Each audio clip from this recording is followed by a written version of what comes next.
Okay, student, this is our final video clip. This is video number 5, CA week number 2. अच्छा, यहाँ पर हमने कुछ डिजिटल कंपोनेंट्स के बारे में बात की है और डिजिटल कंपोनेंट्स आप लोग इनसे वाकिफ़ हैं। लेकिन हम क्विकली इनको देख लेते हैं क्योंकि ये दो बेसिक कंपोनेंट्स हम डिस्कस कर रहे हैं यहाँ पर, और ये आपके पास बहुत दफ़ा इस्तेमाल होंगे अपने जितने भी हम मोस्टली हम जितने भी कंप्यूटर के सर्किट्स पढ़ेंगे, डिकोडर और मल्टीप्लेक्सर बहुत ज़्यादा इस्तेमाल होंगे। ठीक है। अच्छा, अगर जब हम बात करते हैं डिकोडर की, डिकोडर हमारे पास एक ऐसा डिजिटल सर्किट होता है जो आपको डिकोड करके देता है, जैसे नाम से ज़ाहिर है। ठीक है। अभी डिकोड करने का मतलब क्या है, यहाँ पर हम ज़रा देखते हैं। फॉर एग्ज़ाम्पल हमारे पास जो डिकोडर होता है, अगर हम ब्लॉक डायग्राम में देखें, हमारे पास डिकोडर जो होता है वो अपने इनपुट पे डिपेंडेंट होता है। फॉर एग्ज़ाम्पल अगर मेरे पास 2 इनपुट का डिकोडर है तो उसके आउटपुट क्या होंगे, 4। ये बड़ा सिंपल सी एक लॉजिक है, 2 वाली लॉजिक है, यानी 2n, यानी n अगर मेरे पास नंबर ऑफ़ इनपुट्स होंगे तो उसकी पावर से लेके जो आंसर आएगा वही मेरे पास क्या होंगे, आउटपुट। सिमिलरली यहाँ पर 3x8 का डिकोडर लगा हुआ है, तो हमारे आप देखें D0 से लेकर D7 तक आउटपुट होंगे, यानी टोटल आउटपुट्स कितने होंगे, 8 होंगे 3 इनपुट्स के। यहाँ पर हमारे पास एक 3 इनपुट्स का एक डिकोडर है। डिकोडर बेसिकली आपको अगेंस्ट अ कोड एक वैल्यू आउटपुट पे सिर्फ एक वैल्यू को ऑन करके देखता है। ठीक है। दैट इज़ वेरी इंटरेस्टिंग क्योंकि हमारे पास 3 बिट्स के कितने कॉम्बिनेशन बनेंगे, 8 कॉम्बिनेशन बनेंगे, और इसलिए इसके आउटपुट भी कितने हैं, 8 ही हैं।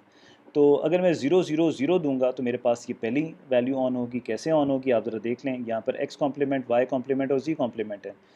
0 0 0, तो ये कॉम्प्लीमेंट लेने में क्या हो जाएंगे, 1 1 1।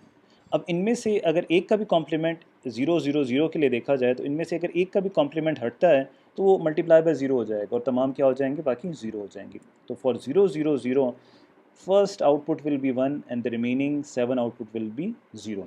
ठीक हो गया। सिमिलरली 0 1 0 को देख लें या 0 0 1 को देख लें, तो इसमें क्या होगा, आपके पास यहाँ पर आपके 0 का कॉम्प्लीमेंट क्या हो जाएगा, x का अगर वैल्यू हम 0 लें तो आपके पास क्या हो जाएगा, 1।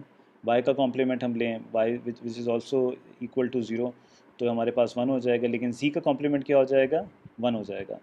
तो वो हमारे पास क्या हो जाएगा, ऑल जब 0 से मल्टीप्लाई हो जाएंगे, इनमें से z 0 हो जाएगा, 1 1 इंटू 0 हो जाएगा, तो ये सारी चीज़ 0 हो जाएंगी। लेकिन यहाँ पर ये ऐसा नहीं होगा। x का कॉम्प्लीमेंट आप लें तो अगर वो 0 है तो क्या हो जाएगा, 1।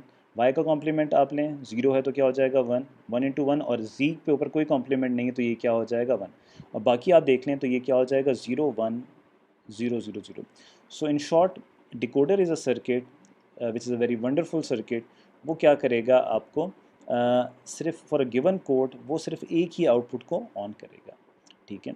अब हमारे पास कुछ यहाँ पर प्रॉब्लम्स आ रही हैं और हम ये देख रहे हैं कि हम एक बड़ा डिकोडर कैसे बना सकते हैं। ठीक हो गया। यहाँ पर हम दो चीज़ें देख लेते हैं। जैसे हमारे पास ये दो डिकोडर हैं, 2x4 के। अच्छा, यहाँ पर भी 0 1 2 3 है क्योंकि इसके आउटपुट क्या होंगे, 4 होंगे और 2 इनपुट्स होंगे। हमारे पास इनेबल बिट क्या काम करती है, इनेबल बिट अगर मेरे पास 1 होगी तो वो मेरे पास क्या होगा, मेरा ये डिकोडर ऑन होगा। अगर वो इनेबल बिट क्या होगी, मेरे पास 0 होगी, तो ये डिकोडर क्या होगा, ऑफ होगा। हमने यहाँ पर नॉट गेट इसलिए लगाया है कि एट ए टाइम दोनों डिकोडर एक वक्त में ऑन ना हो। ठीक हो गया। तो अगर मैं यहाँ पर 0 0 देता हूँ तो मेरे पास क्या होगा, और यहाँ पर मैं इसको दूंगा 0 0 और यहाँ पर मैं दे दूंगा फॉर एग्ज़ाम्पल 0, तो इसके लिए क्या हो जाएगा, ये 1 हो जाएगा, लेकिन इसके लिए क्या हो जाएगा, 0। तो ये डिकोडर ऑन नहीं होगा और इस कॉरस्पॉन्डिंग आउटपुट ही ऑन होगा। सिमिलरली अगर मैं 3x8 दो के डिकोडर कंबाइन करता हूँ, ठीक हो गया, तो ये मेरे पास 16 आउटपुट का एक डिकोडर बनेगा। लेकिन इसमें भी हमारे पास वही इनेबल वाला कॉन्सेप्ट, एक्टिवेशन वाला कॉन्सेप्ट आएगा, और एट अ टाइम ये एक डिकोडर ऑन होगा। ठीक हो गया। तो ये आपके पास कुछ एग्जांपल हो गई। अब ज़रा हम रियल एग्जांपल पर आते हैं। ऑल दो इसकी डिस्क्रिप्शन इतनी हमने यहाँ पर मेंशन नहीं की हुई, लेकिन just for the sake of understanding it is important. Imagine करें मेरे पास एक डिकोडर है, 2x4 का डिकोडर है, और ये मैंने लगाया हुआ है, और ये मेरे पास एक सिंपलेस्ट मेमोरी है जिसमें मेरे पास जो लोकेशंस हैं वो कितनी हैं, 4 हैं। 4 ज़्यादा लोकेशंस नहीं हैं, और हर लोकेशन का एक यूनिक एड्रेस है। मेमोरी के बारे में मैं थोड़ा सा आपको बता दूं। मेमोरी हमारे पास एक ऐसा, ये भी हमारे पास एक डिजिटल सर्किट होता है, लेकिन इसमें हमारे पास जो ऑपरेशंस होते हैं वो सिर्फ आपके पास दो ही होते हैं। इसमें आप रीड कर सकते हैं या राइट कर सकते हैं, लेकिन रीड या राइट करने के लिए जो एक मैंडेटरी चीज़ होती है वो होती है उसका एड्रेस। ठीक हो गया। एड्रेस जब हमारे पास होगा तो हम किसी भी लोकेशन पे जाके रीड या राइट का ऑपरेशन परफॉर्म कर सकते हैं। ठीक हो गया। अब हमने डिकोडर क्यों लगाया है इसके पास साथ, हम ये ज़रा देखते हैं। अच्छा, ये जो हमारे पास 00 हैं, 01, 10, 11, हमारे पास 4 लोकेशन के लिए यूनिक एड्रेसेस हैं। ये कॉन्सेप्ट आपको नेक्स्ट जो हमारा है वीक 3 का हमारा जो लेसन है, लेक्चर है, उसमें आपको बड़ा क्लियरली ये चीज़ समझ आएगी कि हमारे पास यूनिक एड्रेसेस होने चाहिए हर लोकेशन के।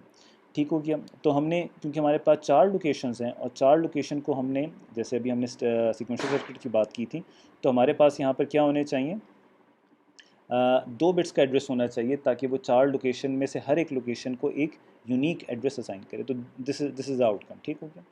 अच्छा, अब आप देखें, फॉर एग्जांपल अगर मैं आपसे पूछूं, आप इनमें से किसी एक लोकेशन में जो आपने जिस पे डेटा को रीड या राइट करना है वो सेलेक्ट करना है। फॉर एग्जांपल आप कहते हैं कि मैं लोकेशन 00 पर डेटा को रीड या राइट करना चाहता हूँ, तो सिंपली आप पता क्या करेंगे, आप डिकोडर के इनपुट पर 00 दे देंगे। होगा ये कि ये वाली बिट इसकी 1 हो जाएगी, बाकी तमाम बिट्स क्या हो जाएंगी, 0। यानी हम क्या कर रहे हैं बेसिकली, एट अ टाइम, एक वक्त में सिर्फ एक ही लोकेशन को एक्टिव कर रहे हैं और बाकी लोकेशंस को क्या कर रहे हैं, इनएक्टिव कर रहे हैं। तो यानी हम जो एड्रेसिंग का कॉन्सेप्ट है यहाँ पर हमारा बड़ा सिंपल हो गया और हमें यहाँ पर सर्चिंग की भी ज़रूरत नहीं पड़ी।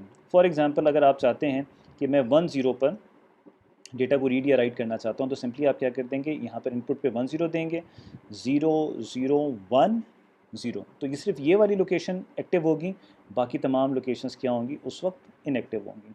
तो आप बड़ी आसानी से इस लोकेशन पे, स्पेसिफिक लोकेशन पर आप क्या कर सकते हैं, डेटा को रीड या राइट कर सकते हैं। तो ये बात बड़ी आपको क्लियर होनी चाहिए कि ये मैंने जो यहाँ पर हमने एक एग्जांपल शेयर की है, ये एग्जांपल शेयर करने का मकसद ये था कि आपको डिकोडर की कोई रियल टाइम एग्जांपल मिले, ताकि आपको डिकोडर की एफिकेसी यानी अफादियत पता चले कि वो मुख्तलिफ़ जगहों पर कहाँ पर इस्तेमाल हो रहा है। तो आप आगे जाके देखेंगे हमारे पास इंस्ट्रक्शन डिकोडिंग में, सिलेक्शन ऑफ डिफरेंट डिवाइसेस में हमारे पास डिकोडर यूज़ होता है। और स्पेसिफ़िकली यहाँ पर भी आपको नज़र आ रहा है कि हमारे पास जो हमारे पास लोकेशन की सिलेक्शन है with the help of its specific unique address भी हम यहाँ पर यूज़ कर रहे हैं। हमारा जो नेक्स्ट टॉपिक है वो मल्टीप्लेक्सर है। मल्टीप्लेक्सर हमारे पास बेसिकली ये होता है कि हमारे पास लार्ज नंबर ऑफ़ इनपुट्स आते होते हैं और उन लार्ज नंबर ऑफ़ इनपुट में से हमने एक इनपुट को सेलेक्ट करके उसी इनपुट को आपने कहाँ पे लेके जाना है, आपने आउटपुट पर लेके जाना है। ठीक है। This is the functionality of the multiplexer. मैं दोबारा रिपीट करता हूँ, मल्टीप्लेक्सर हमारे पास एक ऐसा सर्किट होता है जिसमें हमारे पास मल्टीपल इनपुट्स आते होते हैं और मल्टीपल इनपुट में से हमने एक इनपुट को आउटपुट पर लेके जाना होता है। लेके जाने का मतलब ये कि हमारा एक इनपुट जो होगा, कोई सा भी एक स्पेसिफिक इनपुट, उस वही इनपुट आपके पास आउटपुट पे आ जाएगा। यहाँ पर एग्जांपल दी हुई है, the best example of a multiplexer is cable TV where you have lots of channel available but you can see only one at a time on your TV screen, single in line output. ठीक है, ये आपके पास समझ आ गई। तो ये बड़ा एक सिंपल सी एग्जांपल है, आई होप कि आपको समझ आ गई होगी। जो हमारा मल्टीप्लेक्सर होता है उसके इनपुट इंफॉर्मेशन इनपुट्स होते हैं और साथ ही साथ सेलेक्ट लाइंस होती हैं। सेलेक्ट लाइंस की मदद से हम कोई भी इनपुट को सेलेक्ट करते हैं और हम उसे किस पे लेके जाते हैं, आउटपुट पे लेके जाते हैं। अच्छा, हमारे पास यहाँ पर एक और इम्पॉर्टेंट बात है जो आपने अपने माइंड में रखनी है कि हमारे पास मल्टीप्लेक्सर में हमेशा आउटपुट जो होता है इट इज़ ऑलवेज वन, क्योंकि हमने इन गिवन इनपुट में से एक ही इनपुट को आउटपुट पर लेके जाना होता है। और ये हम जो इनपुट है जो आउटपुट पे सेलेक्ट होगा वो हम सेलेक्ट करते हैं on the basis of what, on the basis of select lines. तो हमारे पास इनपुट्स का और आउटपुट का एज सच कोई एसोसिएशन या रिलेशनशिप नहीं होता। हमारे पास इनपुट्स का इनकी सेलेक्ट लाइंस के साथ एसोसिएशन होती है। ठीक है। तो फॉर एग्जांपल 00 पर मेरी पहली लाइन सेलेक्ट हो जाएगी, 01 पे मेरी दूसरी लाइन सेलेक्ट हो जाएगी, 10 पे मेरी तीसरी और 11 पे मेरी चौथी लाइन आउटपुट पे आ जाएगी। क्लियर हो गया जी। यहाँ पर ये ट्रुथ टेबल भी गिवन है। अगर मेरे पास 4 इनपुट्स हैं, I0, I1, I2, I3, तो इसका ट्रुथ टेबल मेरी सेलेक्ट लाइंस पर बेस करता है। और वो क्या है कि अगर मैं 00 करूँगा तो I1 आएगा, बड़ा सिंपल सा है। देखें, ये जो तमाम इनपुट्स हैं ना, ये तमाम के तमाम एक्टिव हैं। दिस मीन्स कि ये हमेशा 1 ही रहेंगे। ठीक है, तो ये तो 1 हो गया। और अगर मैं 0 0 देता हूँ तो मेरे पास इस एंड गेट के साथ दोनों नॉट के साथ S नॉट और S वैल्यू S1 की वैल्यू आ रही है। तो ये हमारे पास 0 0 को क्या कर देगा, 1 1 कर देगा, और ये तो है ही 1, तो ये मेरे पास आउटपुट पे क्या आ जाएगा, 1। लेकिन अगर यहाँ पर आप देखें, ये भी I1 भी 1 है, लेकिन हमारे पास यहाँ पर हमारे पास S1 की वैल्यू क्या आ जाएगी, 1, लेकिन यहाँ पर S2 की जो वैल्यू है वो 0 आ जाएगी। तो कोई भी अगर एक वैल्यू 0 हो गई तो आपके पास पूरा का पूरा आउटपुट क्या हो जाएगा, 0 हो जाएगा। And similarly for others. तो ये हमारे पास क्या है, हमारे पास एक ट्रुथ टेबल है जिसमें आपने 4x1 मल्टीप्लेक्सर को देखा। हम इसके लॉजिक डायग्राम्स में नहीं जाना चाहते, बट द पॉइंट इज़ कि आपको इसके काम करने का तरीका समझ आना चाहिए, क्योंकि अब जब हम आगे सर्किट्स को देखेंगे तो उसमें जब मल्टीप्लेक्सर्स आएंगे या डिकोडर्स आएंगे तो आपके माइंड में, या फ्लिप फ्लॉप्स आएंगे या जिसे हम फ्लैग्स कहेंगे, तो आपके माइंड में वो चीज़ बड़ी क्लियर होनी चाहिए कि इसकी फंक्शनैलिटी क्या है और ये काम कैसे करता है। ठीक है, यहाँ पर हमारे पास वीक नंबर 2 का वीडियो नंबर 5 को हम एंड करते हैं। If you have any question please do ask. Okay जी, अल्लाह हाफिज़।